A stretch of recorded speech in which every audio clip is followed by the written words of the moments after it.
ici dans un contexte où on a un développement économique qui est porté par les biotechnologies, par tout ce qu'on appelle aussi les bioraffineries, en tout cas des productions qui visent essentiellement à produire à partir de la biomasse, donc soit de l'énergie, soit ce qu'on appelle des produits biosourcés. Ça implique beaucoup d'acteurs, je vais aller très vite parce que c'est pas le propos qui m'intéresse ici, mais je vous en parle quand même pour que vous voyez que la bioéconomie de Georges Escorregan, c'est pas tout à fait ça. Donc, diapositive suivante, c'est important pour moi parce que... elle est allée trop vite là. Non, c'est bon. C'est pas trop vite, c'est pas grave. Dans cette approche particulière de la nature, on a une approche dite anthropocentrée, en fait une approche qui pour moi est très clairement une approche où la nature est découpée. On assemble des éléments du vivant pour en faire quelque chose, c'est ça l'idée au fond. Le vivant peut être d'abord un assemblage génétique qu'on va exploiter dans différents domaines, grâce aux biotechnologies, dans le domaine de la santé, de l'industrie, voire de l'agriculture. Mais le vivant peut être aussi, ce que l'on voit juste ici, aussi un assemblage de carbone, carbone renouvelable. Donc c'est juste pour dire ici que on assemble des molécules de carbone qui sont issues de quoi? Du vivant. En fait, à la place du pétrole, on va aller chercher des ressources organiques pour produire de l'énergie. La betterave à sucre, c'est un exemple, mais globalement, quand on parle de bioéconomie, on a l'idée qu'on a des ressources fossiles dans un contexte qui pose problème aujourd'hui, qui doivent être remplacées par des ressources dites renouvelables. Donc j'ai mis quelques exemples ici, mais on voit qu'on est dans une approche de la nature particulière où on vise finalement à l'utiliser pour des fins, pour nos fins, satisfaire nos besoins, certes, mais une approche, j'ai mis, qui est restrictive. C'est une forme de vision du vivant que l'on a, qui est assez particulière. Pourquoi ? Parce que, comme je l'ai noté, elle ne prend pas en compte les liens, les interdépendances qui peuvent exister entre les éléments de la nature. Donc on fait un découpage des molécules, des enzymes, des bactéries qu'on va mobiliser pour tel ou tel usage, pour produire tel ou tel type d'énergie, à partir de la biomasse, par exemple.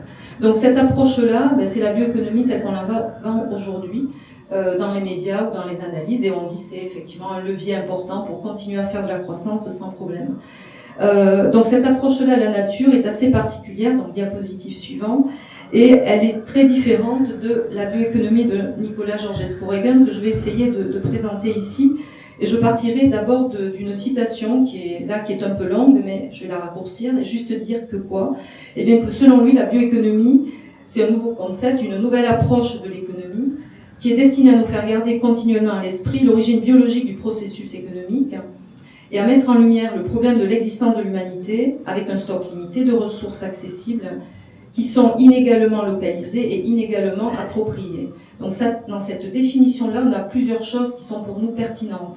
La bioéconomie telle qu'il l'entend, il est économiste, mais il relie la manière dont l'économie fonctionne au vivant. La bioéconomie, c'est une économie rattachée au bio, à ce qui est vivant, à des processus écologiques qui vont effectivement permettre de comprendre ce que fait l'économie. L'autre point important, c'est de considérer qu'elle nous permet effectivement aussi de mettre en lumière un problème particulier, c'est bien celui auquel on est confronté, un stock limité de ressources auxquelles on peut accéder aujourd'hui. Ça a toujours été vrai, quel que soit le développement des sociétés, mais aujourd'hui ça devient encore plus criant, étant donné qu'il y a un certain nombre de problèmes qui se posent devant nous, avec, j'y reviendrai, les limites planétaires, les changements globaux, changements climatiques, érosion de la biodiversité, et j'en passe. Donc le fait qu'on n'ait pas accès à des ressources en quantité infinie, ce qui poserait finalement aucun problème, on n'aurait pas de souci, on est confronté à cette question de la limite et d'un stock limité. Qui plus est, ce stock et ces ressources sont inégalement localisées, donc c'est pas là où elles sont le plus abondantes, toutes choses égales par ailleurs, on dirait en économie, qu'elles peuvent satisfaire les besoins humains, parce que c'est peut-être pas là où les besoins sont à satisfaire. Donc ça veut dire, si vous me suivez, répartition des ressources à l'échelle mondiale entre les pays riches du Nord, les pays pauvres du Sud. Donc effectivement, les ressources sont peut-être pas là où il faudrait, donc il y a des questions d'accès inégaux, ou d'injustice associées à ça, et inégalement appropriées. Donc là, effectivement, ça renvoie au fait que ces ressources peuvent être des enjeux de pouvoir et des enjeux en termes de géopolitique, dès lors qu'elles sont inégalement appropriées. Donc il y a ceux qui les détiennent et ceux qui ne les détiennent pas. Donc on a ici résumé dans cette approche de la bioéconomie l'idée que l'économie permet au développement des sociétés de se réaliser, que pour ce faire, cette économie n'est pas déconnectée de la nature, mais qu'elle est profondément liée à elle et à ses régulations naturelles, elle en dépend, Et par ailleurs, le problème de fond de l'économie, c'est de permettre un accès aux ressources pour la satisfaction des besoins. Mais là, on a vu qu'il y avait des soucis d'un stock limité, des soucis de justice en termes d'inégale répartition des ressources et d'inégale appropriation. Donc là aussi, ça nous renvoie à ceux qui détiennent les ressources et ceux qui en sont privés. Okay, donc, quelques phrases, une seule ici, qui permet donc de voir dans quelle mesure cette approche peut nous aider aujourd'hui à comprendre la relation à la nature. Donc c'est effectivement dans le champ de l'économie, un économiste qui a introduit un certain nombre d'apports majeurs, et ces travaux, donc alors je vous ai mis en bas une référence un peu court, et puis s'il y a des questions, je reviendrai en détail. Bon, c'est une économie qui s'inscrit dans la compréhension de l'univers et qui met en évidence le fait que l'économie n'est pas détachée des lois qui s'appliquent au monde réel, des lois de la physique, des lois naturelles aussi, des lois de la biologie.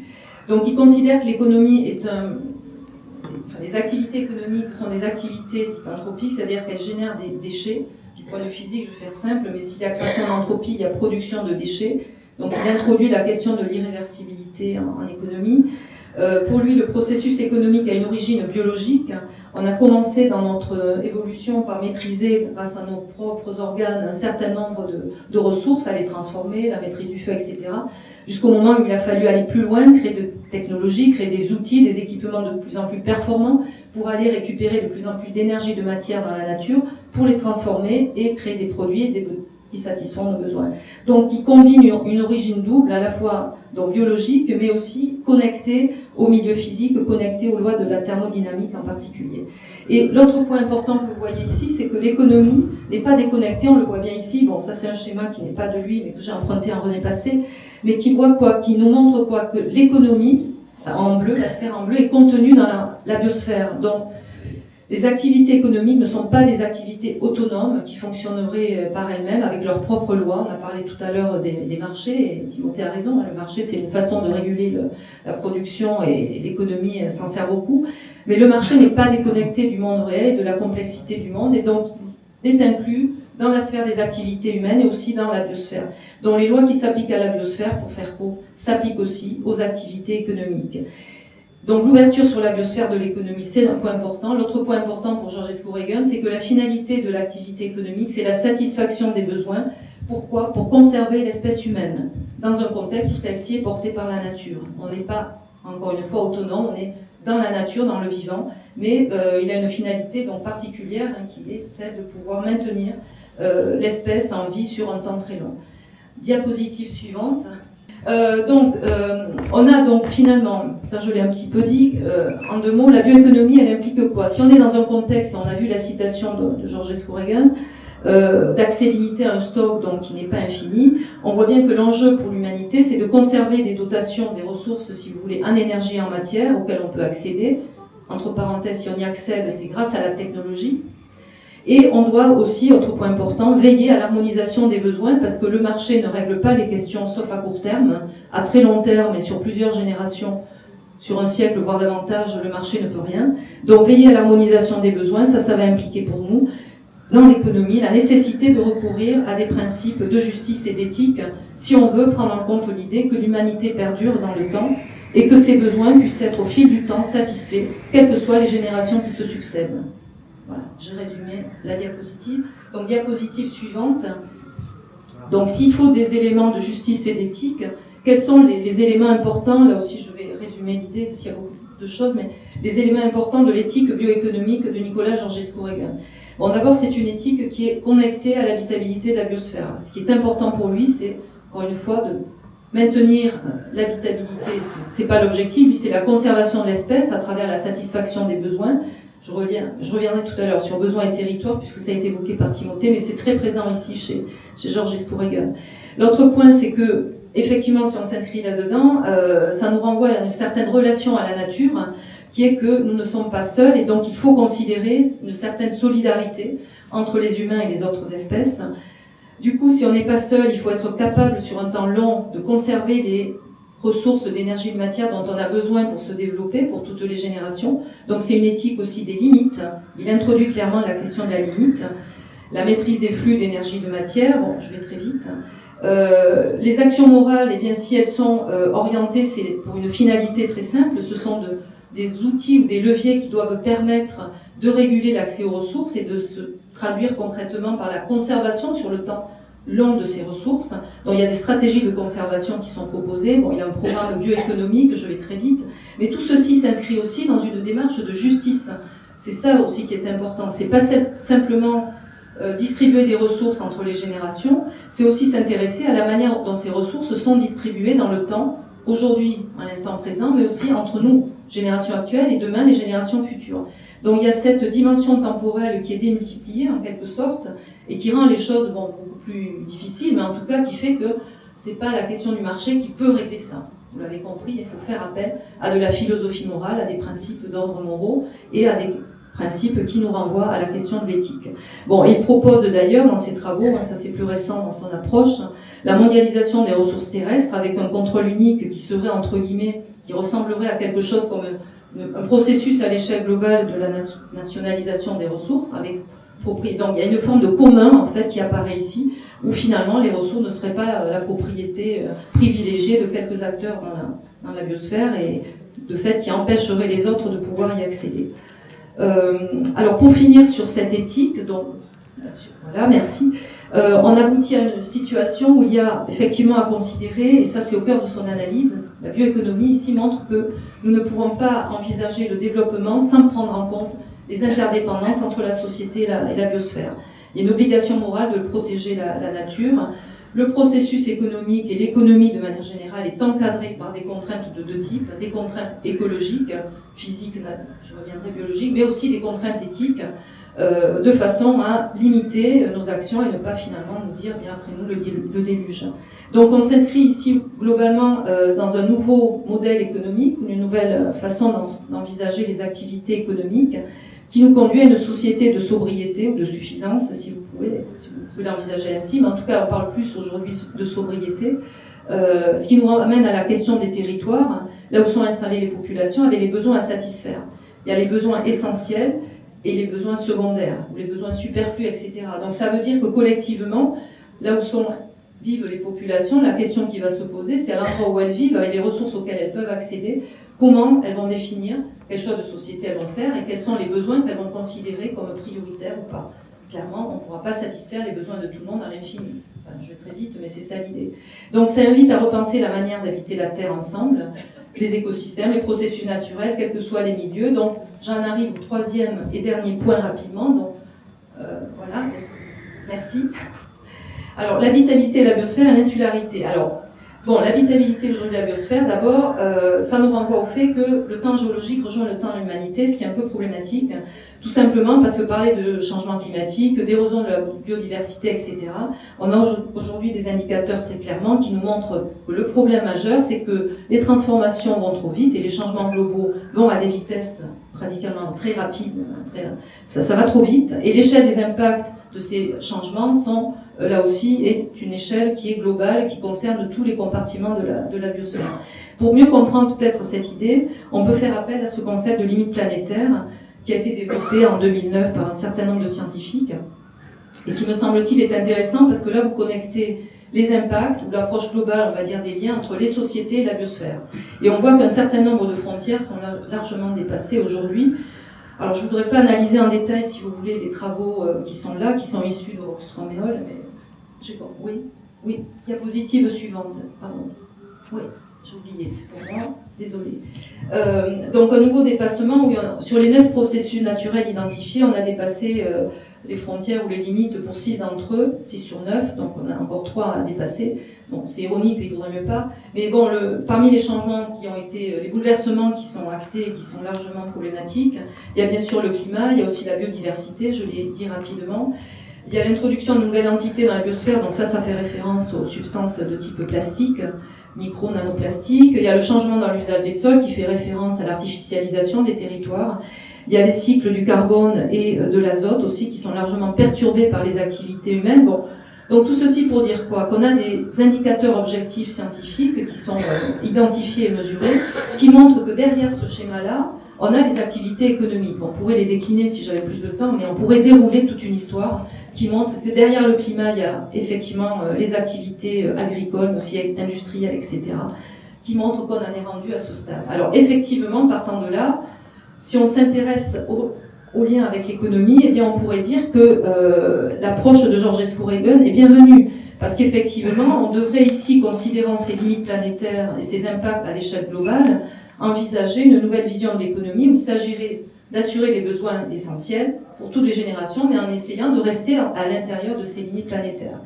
Pour le faire, évidemment, ça supposerait de regarder de plus près les questions de justice, les questions d'éthique, mais aussi de revenir sur ces contraintes écologiques qui s'imposent à l'économie, aux activités économiques, en mettant en avant l'idée qu'il faut absolument prendre en compte, ne pas avoir des visions en silo des activités, mais connecter tout ça, avoir comme on dit, une approche plutôt systémique, des connexions, des liens, des interdépendances qu'il y a entre la nature et les activités économiques. Alors, par rapport à tout ce qu'on peut dire ici, j'essaie de rassembler mes idées, mais en 2 mots, l'habitabilité de la biosphère, ok, mais là-dedans, les espaces insulaires, ça veut dire quoi? Un espace insulaire, c'est un peu métaphorique, mais c'est un espace entouré d'eau. Alors là, il y a un espace, évidemment, bon, c'est pas dans la COP 28, hein, il y a la COP à Dubaï, où là, alors on en est où? Bon, par rapport aux différentes COP qui se succèdent, la COP 28, voilà, puis il y a les suivantes qui arrivent, mais plus le temps passe et plus la submersion fait que, voilà, avec la fonte, l'élévation du niveau des mers et la fonte des glaces, bon, on est mal parti. Mais bon, donc la question de l'insularité, c'est d'abord ça, c'est se dire un territoire qui est immergé, qui est entouré d'eau, sur lequel une population vit. Bon, là, on a un ours et des pingouins, mais bon, c'est un peu plus complexe. Alors, il y a des géographes qui ont beaucoup travaillé, je pense à Taglioni et d'autres, sur ces questions de critères d'insularité. Mais si on s'intéresse effectivement à un territoire comme la Corse, bon, voilà, il y a la taille du territoire, même si c'est une île relativement grande. Bon, tu parlais de la Réunion tout à l'heure, la Réunion c'est 2500 km². Bon, tu vois. Donc là, on est sur un territoire plus grand ici, mais il y a effectivement des spécificités physiques. Alors j'ai regardé un petit peu les projections avec les changements climatiques qui attendent ce qui pourrait se passer en Corse. Enfin, il y a déjà des éléments tangibles, mais en termes de submersion marine, par exemple, en termes de salinisation, l'intrusion marine sur les littoraux, etc. Donc il y a un certain nombre de spécificités associées au territoire du point de vue géographique qui font que, effectivement, avec la variable changement climatique, il va y avoir un certain nombre d'impacts sur le territoire et sur l'île. Cela étant, on pourrait s'interroger dans ce questionnement sur la bioéconomie, si on l'envisageait à l'échelle insulaire, qu'est-ce que ça voudrait dire? Ça voudrait dire, me semble-t-il, le point de départ, c'est encore une fois de considérer ces interdépendances entre le vivant et la manière dont les sociétés se développent. On sait, bon, je pourrais reciter Descola, mais nature et culture, bon, ça suffit, cette coupure, elle est morte, elle n'a plus de sens, elle est complètement dépassée, il faut en sortir de ça. Mais en même temps, au moment où je vous parle, la manière dont les politiques publiques sont pensées en France ou sur les territoires d'outre-mer n'ont pas trop évolué. Elles se font encore comme il y a 20 ou 30 ans, et c'est ça qui pose aussi souci. Donc penser les interdépendances, ça veut dire penser l'écologie, donc les solidarités entre les humains et les sociétés, mais penser aussi le sociétal. Et on est de plus en plus aujourd'hui, on le voit, à la croisée, au croisement du domaine ou du niveau écologique avec le niveau sociétal. Le niveau sociétal, c'est les questions de justice. Conserver la nature, pour qui, pourquoi? Pour en faire quoi plus tard? La conserver pour nos générations futures? Toutes ces questions-là se posent aujourd'hui.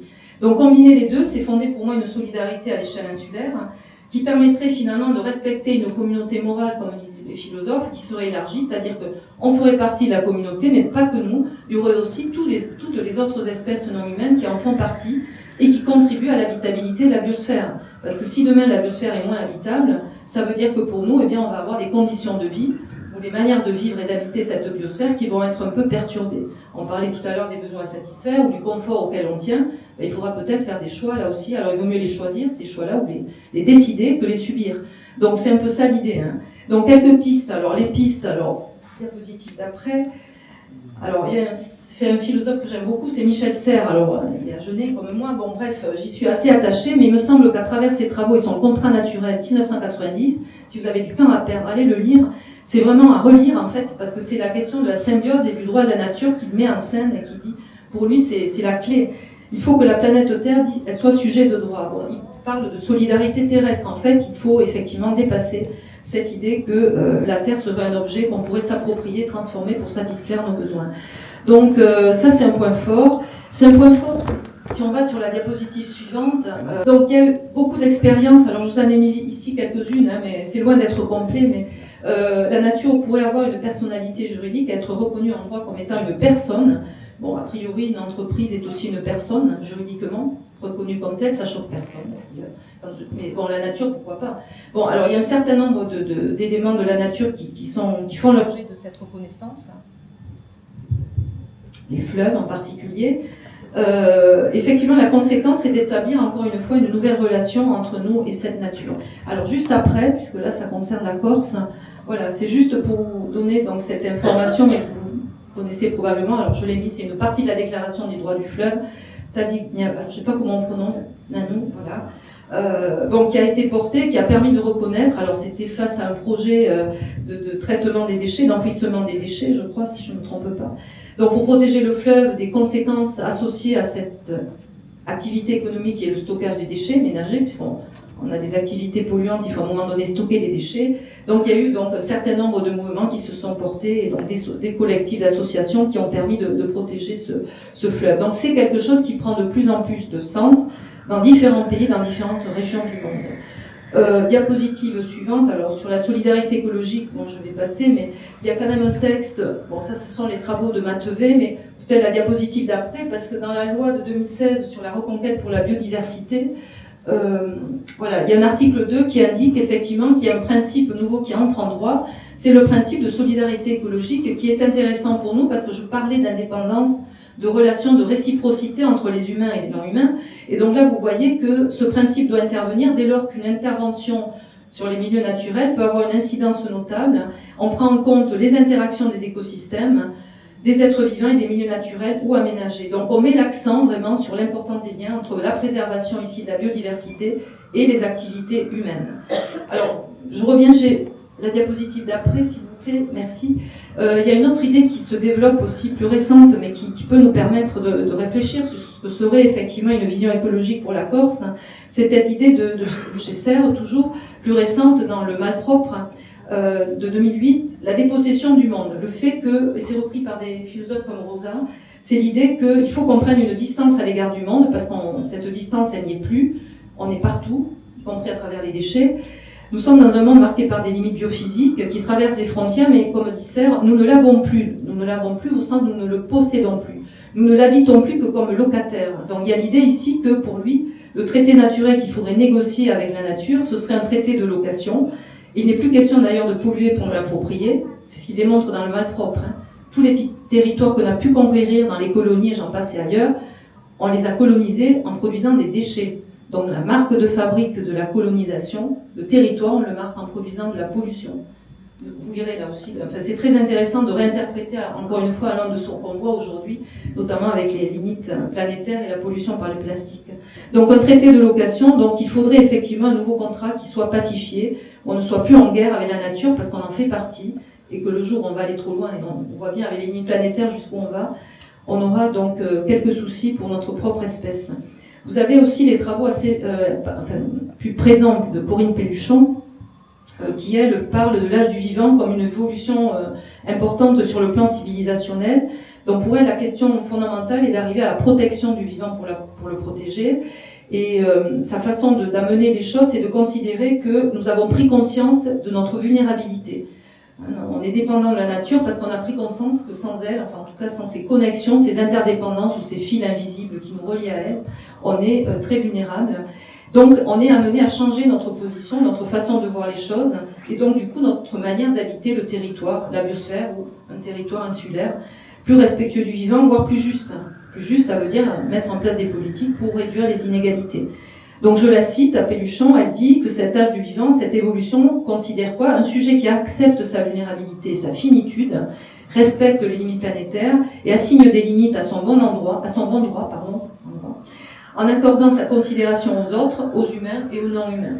Donc je pense que là aussi, bon voilà, pour réfléchir sur une nouvelle vision écologique qu'on pourrait proposer, le rapport au vivant à travers les travaux de Pelluchon pourrait avoir là aussi un élément intéressant, en tout cas une problématique qui pourrait nous aider à mieux comprendre, à mieux nous positionner dans ces transformations globales. Pour conclure en 2 mots, en fait par rapport à la bioéconomie, ce qui me semble important au-delà de la bioéconomie, c'est son éthique qui l'accompagne, qui permet d'orienter l'économie donc par l'écologie, par la justice. On parle beaucoup dans les derniers travaux en économie de considérer les limites planétaires pour considérer la possibilité d'une vie bonne pour tous. Ça veut dire quoi une vie bonne pour tous? Mais bon, voilà, il faut y travailler. Ça nous renvoie à la limite des besoins, hein, l'éthique des besoins, l'éthique des limites, pardon, une économie de la sobriété. Là, c'est la conclusion, c'est bon. Au-delà, j'ai mis c'est repenser le contrat social, évidemment, mais aussi repenser le contrat écologique avec les travaux de serre, voire avec d'autres. Et finalement, c'est la prise de conscience de ces interdépendances, pour moi, qui peut faire bouger les lignes et qui peut nous amener à reconsidérer la manière dont un développement territorial peut se réaliser, en considérant les besoins, bien sûr, à satisfaire du territoire, mais aussi la manière dont la nature sur ce territoire-là est traitée et prise en compte. Et à l'échelle insulaire, ce serait combiner, évidemment, la protection du vivant au sens très large, mais aussi mettre en œuvre, à travers des politiques publiques adaptées, des stratégies de conservation, voilà, pour essayer de protéger au maximum le vivant et protéger l'habitabilité de la biosphère, mais aussi de l'île, qui est connectée à la biosphère, bien sûr, ça on ne l'a pas oublié, mais voilà. Merci pour votre attention et j'étais un peu longue, pardonnez-moi.